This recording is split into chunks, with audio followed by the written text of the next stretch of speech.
Demi-romantic is such a funny term. You mean you only like people that you like? That's crazy, dude. That's crazy.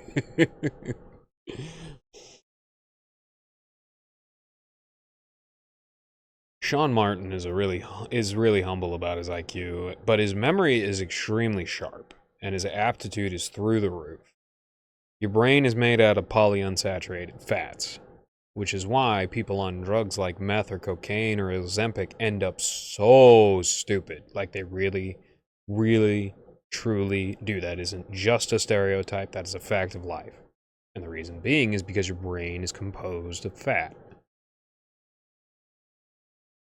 But, on top of that, the fat man has also been sharpened by legal work, and to be honest, Catholics tend to be smarter based on the structure of their religion. Rest in peace to Jorge Bergoglio, was that his first name? Rest in peace to the guy who was sitting in St. Peter's chair.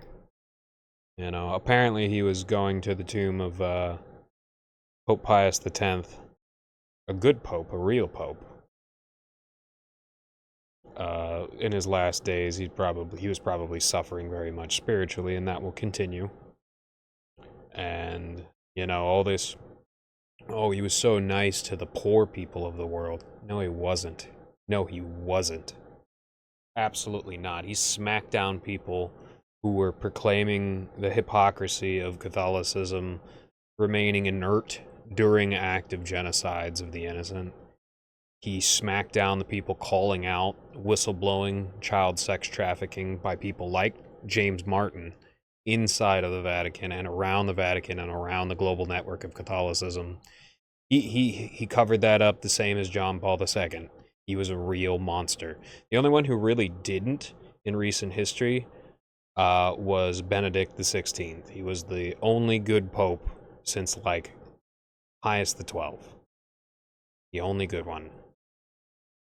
Paul VI was an evil man. John the 23rd literally looks like an Amerimut meme online. The Amerimut meme with the McDonald's and the drool and the flies around him. Like, he literally looks like that. And he meant well, but he got manipulated every step of the way. And then there's John Paul II. Like, absolute cretinous monster, freak, evil person. And Pope Francis wasn't much better, but he was better than John Paul II. But it is what it is, we haven't had a good pope in my lifetime. Benedict XVI reversed a lot of the bad stuff that happened, but it just kept on going on, and the work that he did was drowned out by the negative work attributed to the Novus Ordo popes. So here's praying that the next one is decent, and at least starts to reverse some of this. Because there's been a lot of chicanery and a lot of political crap around setting the stage so that it does not happen the way that it should. I hate how political firefighters have gotten in the last decade, speaking of that exact thing. That was like the last pure virgin ground that's now having a McDonald's placed on top of it. And it's just like, yeah, that is what it is. That's the first step to privatization, and then privatization is you don't pay your bills, your house burns down, and in that case, you have literally recreated the whole, hey, this is a nice shop you got here. It's a shame if something was to happen to it. You've literally just recreated that, only in a state-sanctioned way. So I bet the entire power grid of Ukraine has been dedicated to pumping out medium to high level AI agitprop for the last year. Agitation propaganda. Because they're, like, you see a lot of AI coming out of Ukraine, and a lot of it is focused on shifting the narrative. Shifting the narrative. It is what it is, Feel for the Ukrainian people, but they're captive, same as a lot of the American people, same as like a good 40% of the Israeli population. They're completely captive.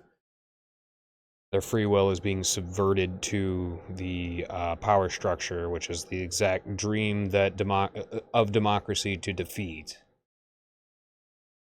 There's still a lot of chance for things to be good. We have a lot of technology, we have a lot of intellect, and it just sucks that there are so many people out there, a lot of them Indian, that have focused so much on this like entitlement executive structure that they will destroy anything that provides quality of life that doesn't extract money, maximizing profit in name only, actually minimizing their profit, and then just destroying the things that help people along, and probably getting massive boosts in the gray market zone of control that you have in between the illicit power structures that the United States through USAID, and which most of it is still around, by the way, through USAID and Israel.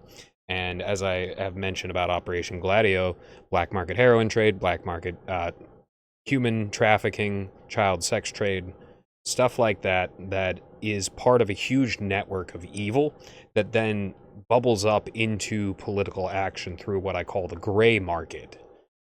The gray market that is close to the regular market, influencing the regular market, and that is sourced from the black market, you see. Facebook Reels are one of the worst things I've ever seen. AI slop and thirst traps as far as the eye can see. What's a little better is YouTube Shorts. Although it's all scary to think about. It's all just ripped code from TikTok. And that's frightening to think about because kids are really on their TikToks. I've never been on TikTok, not once, so I don't really know if it is really that bad or if it is heavily manipulated in Facebook especially, and then in YouTube Shorts, because I've had to tell my mom how to avoid bad YouTube Shorts that'll mess up her algorithm, and feed her a bunch of AI slop. But Facebook, you can't avoid it. It's terrible. It's awful.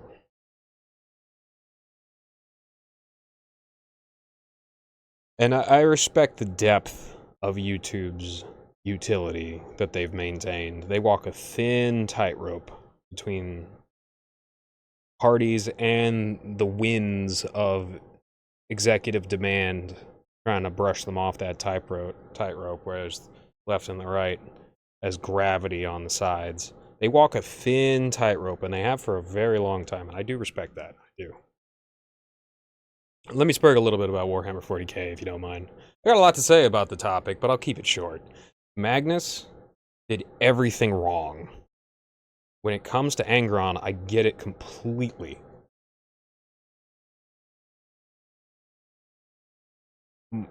Mortarion, maximal hypocrisy, but I also understand. Poisoned, treated as cannon fodder. That sucks. With Lorgar and Magnus, those are more head scratchers. They were supposed to be the smart ones. But Lorgar had scheming eunuch Erebus whispering in his ear. Many such cases. Magnus was just an abject failure, crybaby bitch. And that is, that's the canon of the story.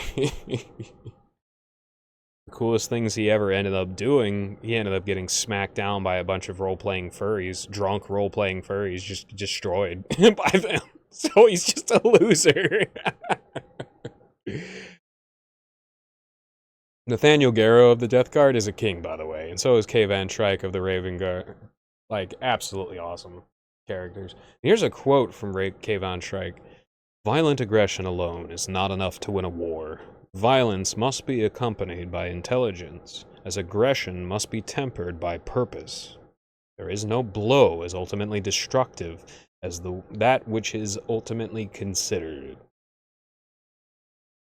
I hate the Leagues of Votann with every fiber of my being, though. I hate fantasy dwarves so much. They're just consistently written as the worst douchebags you'll ever meet in your waking life, which is like what a lot of the anthroposophical world of fantasy role-playing draws on, is the archetypes that people themselves align with that often come from cultures like the Scottish and the Normans and stuff like that. If you go into Lord of the Rings lore, it's actually pretty more, you can trace these lines a lot more visibly.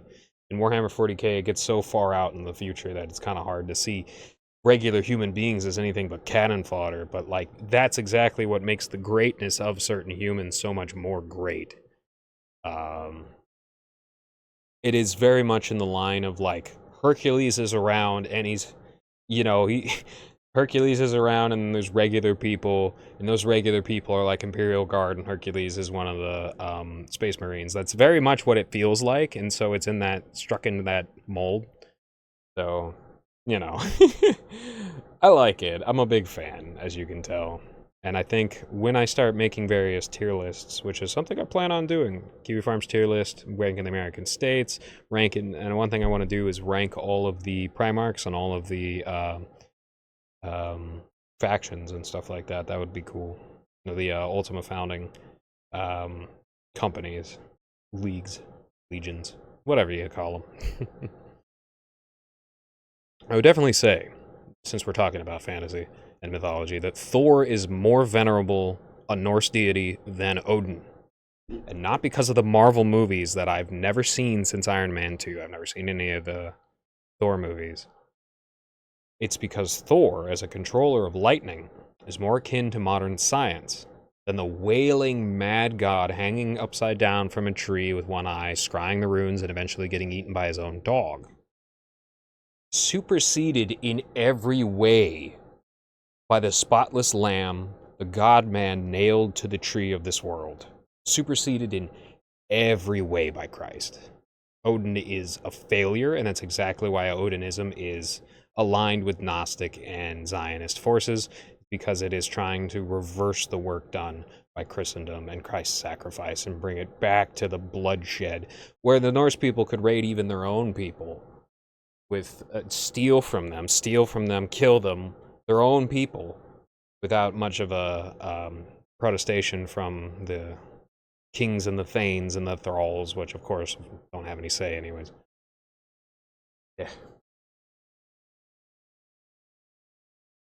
Video games appeal to the male fantasy of being able to accrue long-term rewards for doing right by people.